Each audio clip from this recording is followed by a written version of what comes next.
What up everyone, it's your boy TRES and I am off driving to Pasig today, visiting Crown Manila, hoping that we can still grab VIP ticket for the upcoming Vuelta Balentong 11. Yes sir. Now speaking of flip top, Gen ads are the only ones available with them, though VIP ones are still available to some of their resellers, and the closest one to me is Crown Manila here in Pasig. So under all these crazy weather and traffic, I hope that we can still have ourselves a ticket, and once we do, we'll get our official prediction in. Damn, I thought they were close, but good enough we sneak under and ask Kuya inside and said they're not really close, they're just full of stock today. So here guys, now we have our official VIP ticket for Vuelta Balentong 11. So excited for this one. Hey, ginabi na tayo but still all worth it. We were able to get our own copy ng ating VIP ticket for Vuelta Balentong 11. That is this coming Saturday sa Metro Tent sa Pasig, Ortigas yan. Now, I've made mention earlier now we will be giving our own prediction for this event. Now, let's start off with Manda Baliw Katana. Anong take ko doon? Keys to victory for Katana. For me, kailangan niyang makuha yung third round.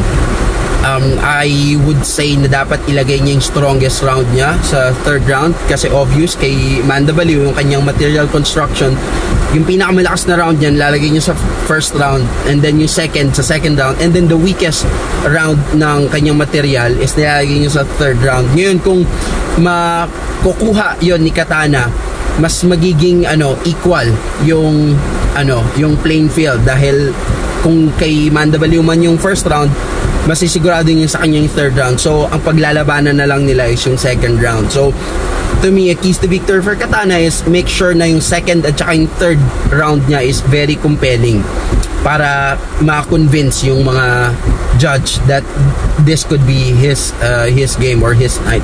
Kay Manda Baliw naman is that make sure na yung third round niya is hindi naman sobrang layo in terms of quality ng first and second round, dahil it gives a different impression sa mga audience, lalo na sa judges, na feeling nila sobrang bumagsak, ang laki ng binagsak ng performance on the third round, dahil nga masyado nang malayo yung quality ng third round. Si Manda Baliw kasi talagang binubuhos niya lahat sa first at saka sa second round, na napapabayaan yung third round.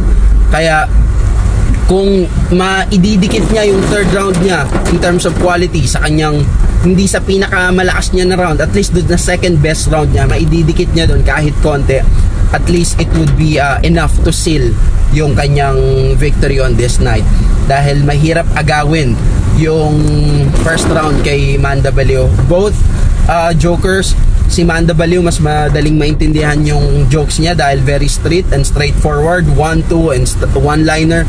Si Katana naman is yung construction is very witty, at saka yung depth niya is may utak talaga yung kanyang mga jokes. So to me, yung second at saka yung third round is crucial for both.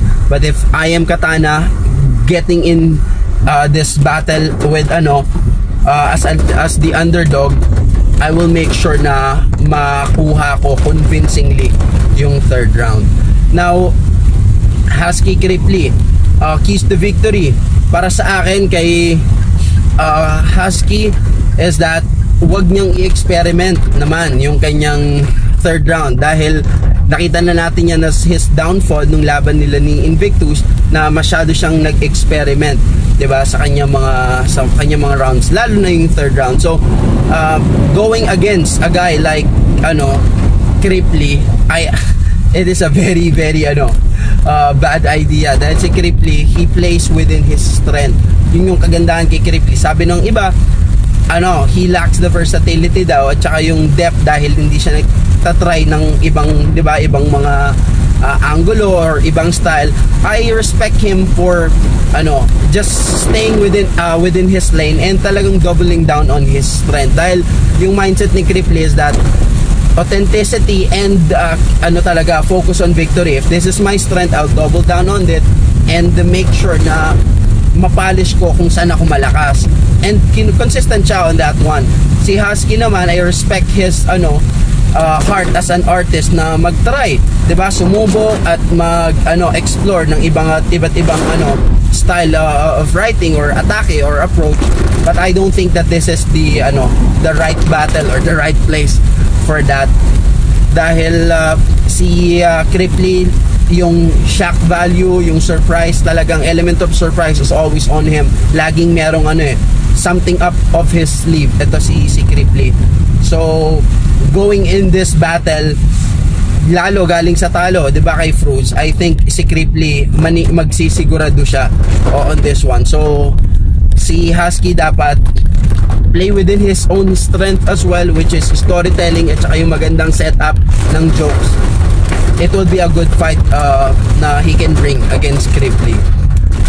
Mzite, Zendlok, ayan, grabe, it will be a very long night for Zendlok kung he will present himself at saka yung material niya the same way as he always does. Kasi as we all know, yan yung isa sa mga pinakamalaking criticism sa kanya, na ever since na nakuha niya yung attention ng karamihan, hindi na daw nag-improve or na-develop yung style or yung pen game neto ni Zendlok. And naiintindihan ko naman na yes, at some level, totoo nga yun, though he is also trying. Kung mapapanood nyo yung battle niya kay Target, nag-explore naman siya in terms of delivery, yung multis niya, internals niya.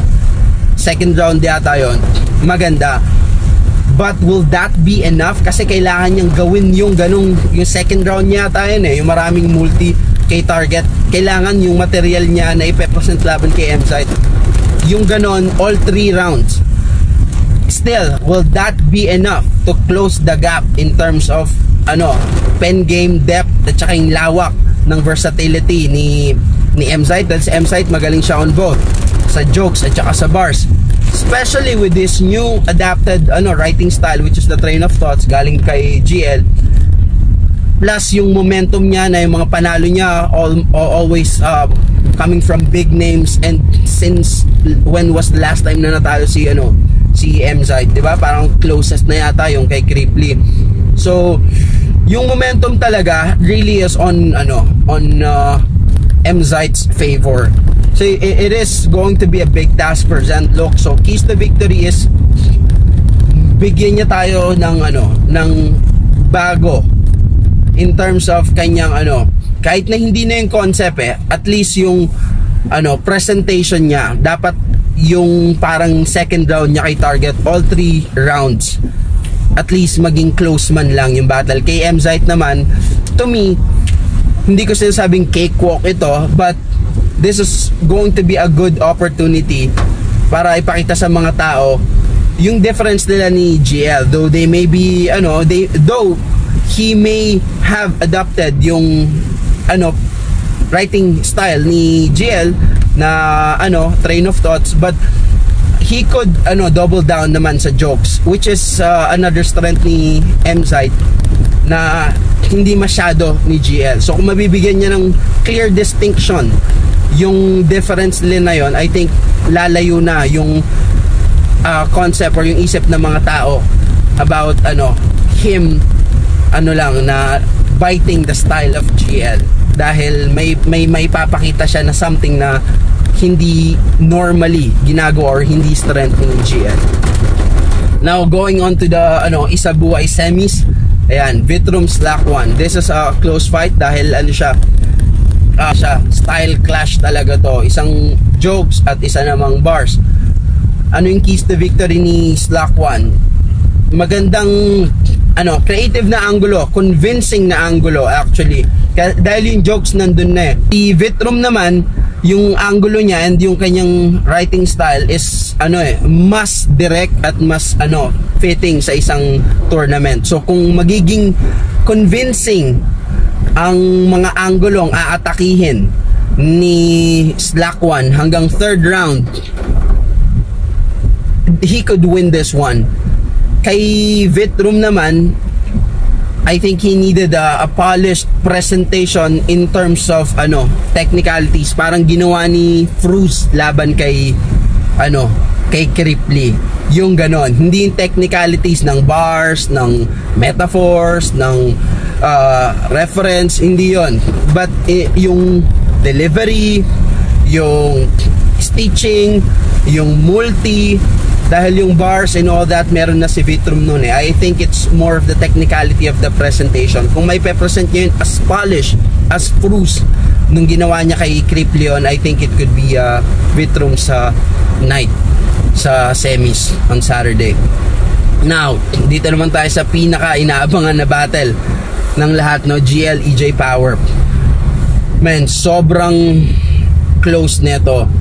Kung ako ang nasa side ni EJ Power, ang aking approach or ang aking advice, keys to victory for EJ Power is ma-exploit niya yung isa sa mga weakness or rooms for improvement neto ni GL, which is yung kanyang stage presence. Yan, hindi po ako nagsabi niyan, nagsabi niyan si Looney na medyo may kahinaan talaga yung presensya ni GL sa stage, which in-exploit ni Lipcram, kaya nanalo si Lipcram, 'di ba, kay GL, dahil nakalimutan ni GL yung kanyang line, dahil nga kung paano siya minama at minak ni Lipcram on that stage, talagang heavily affected GL.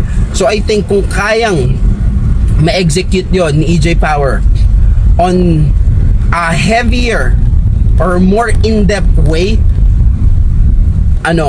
he has a very good chance of winning this one against GL.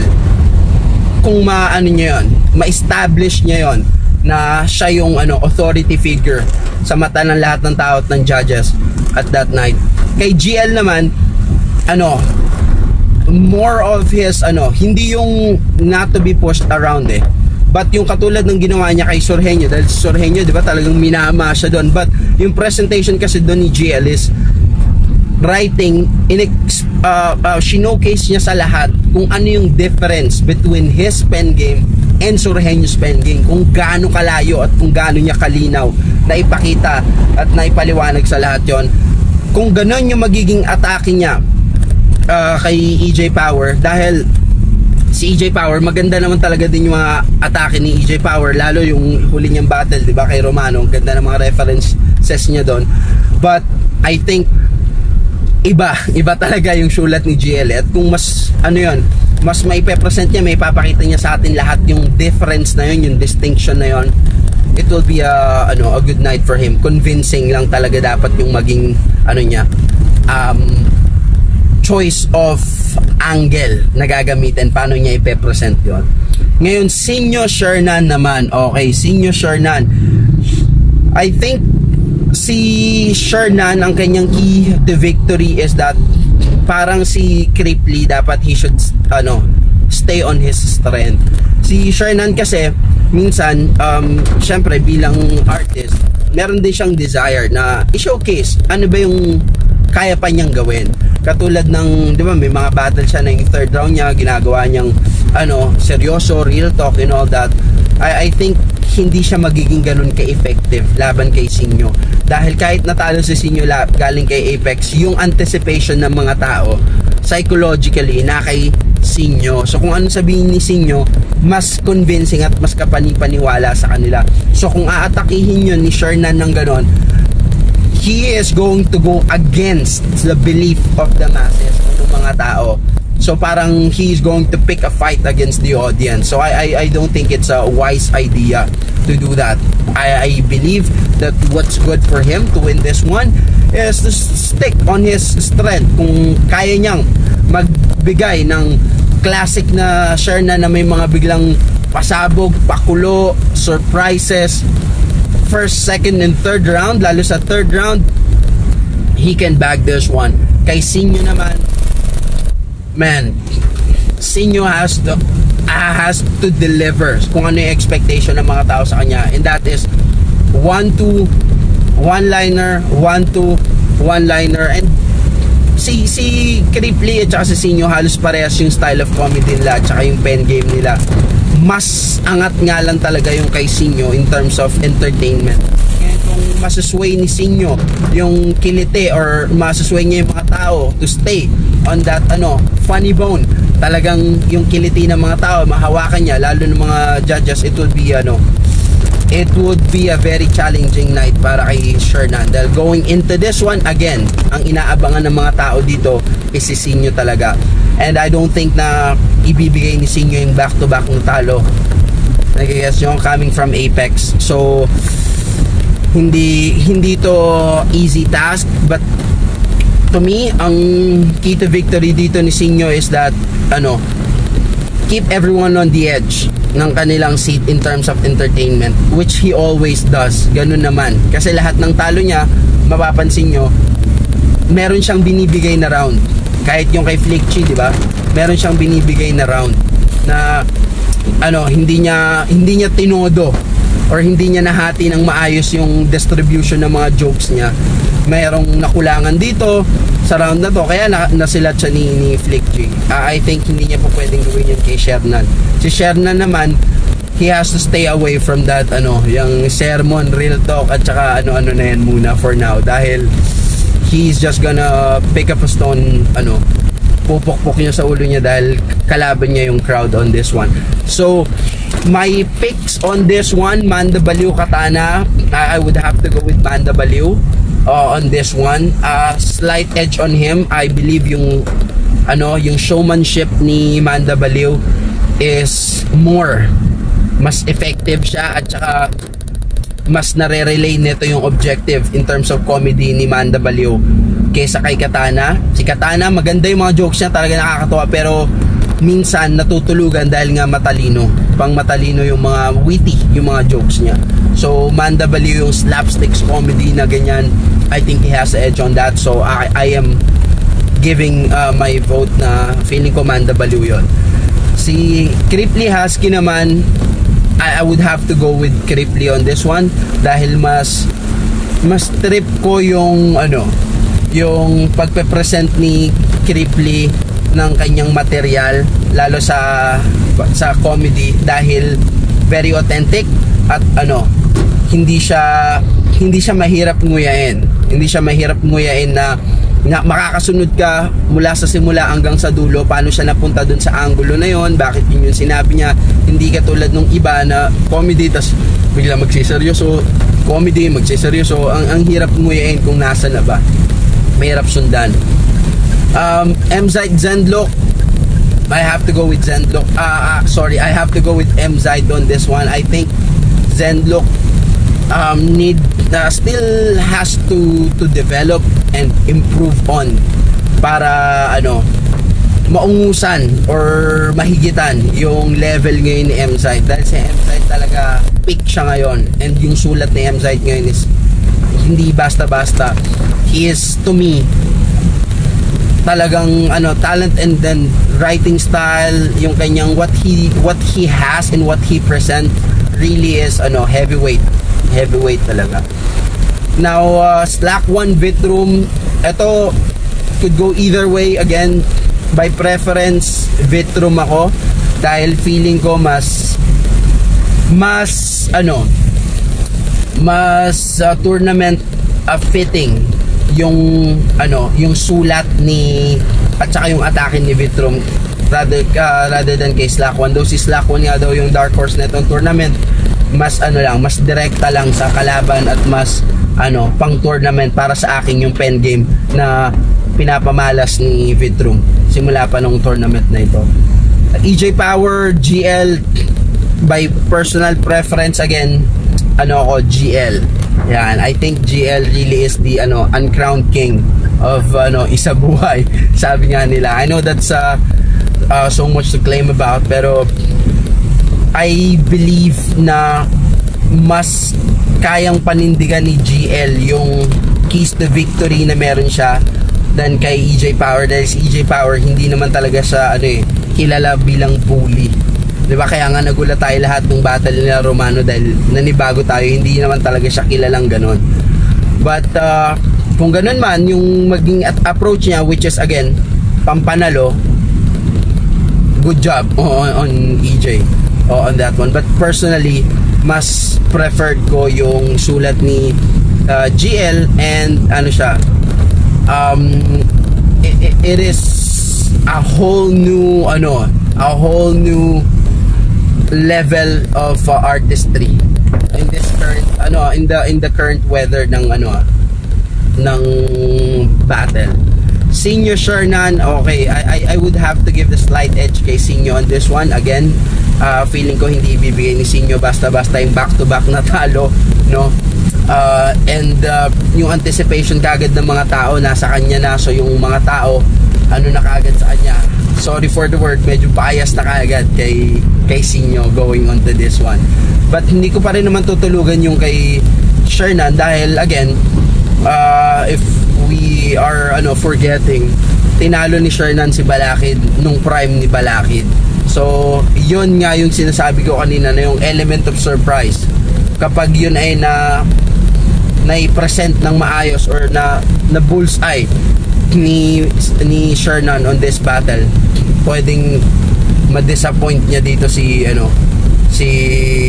Sinyo at kunin yung panalo. But those are my pick.